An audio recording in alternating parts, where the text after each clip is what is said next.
এবছর থেকে 5ই আগস্ট পালিত হবে ছাত্র জনতার গণ অভ্যুত্থান দিবস হিসেবে। ইতিহাস ফিরে আসে নিজের ভাষায় নিজের দাবি নিয়ে। এবার সেই ইতিহাস রাষ্ট্রের ক্যালেন্ডারে জায়গা করে নিল। এখন থেকে 5ই আগস্টে শুধু মিছিল নয়, থাকবে সরকারি ছুটি, থাকবে স্মরণ, উদযাপন, চেতনা, উল্লাস। এই সিদ্ধান্ত এসেছে প্রধান উপদেষ্টা ডক্টর মোহাম্মদ ইউনূসের নেতৃত্বে উপদেষ্টা পরিষদের বিশেষ বৈঠক থেকে। বৃহস্পতিবার বৈঠক শেষে সংস্কৃতি উপদেষ্টা মোস্তফা সরোয়ার ফারুকী সাংবাদিকদের এ তথ্য জানান। তিনি বলেন, ছাত্র জনতার গণ অভ্যুত্থান দিবস উপলক্ষে 5ই আগস্ট ছুটি ঘোষণা করা হবে। এটা এবছর থেকে প্রতি বছর পালিত হবে। আর এটা শুধু এক দিনের জন্য নয়, 1 জুলাই থেকে শুরু হবে মাসব্যাপী কর্মসূচি।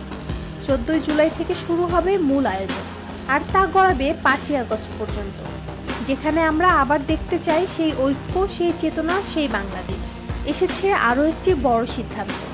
এই ছুটির আগে প্রকাশিত হবে জুলাই ঘোষণাপত্র, যার জন্য গঠিত হয়েছে কমিটির নেতৃত্বে পরিকল্পনা উপদেষ্টা ওয়াহিদ উদ্দিন মাহমুদ। বলতে পারেন, এই 1 মাস হতে যাচ্ছে নতুন জাগরণের মাস, যেখানে অতীত শুধুই স্মৃতি থাকবে না, হবে প্রেরণা। যেখানে আন্দোলন শুধুই প্রতিবাদ হবে না, হবে ভবিষ্যতের রূপরেখা। আগামী 5ই আগস্ট ছাত্র জনতার গণ অভ্যুত্থান দিবস উপলক্ষে সরকারি ছুটি থাকবে। প্রধান উপদেষ্টা ডক্টর মোহাম্মদ ইউনূসের নেতৃত্বে উপদেষ্টা পরিষদের বিশেষ বৈঠকে এই সিদ্ধান্ত নেওয়া হয়েছে।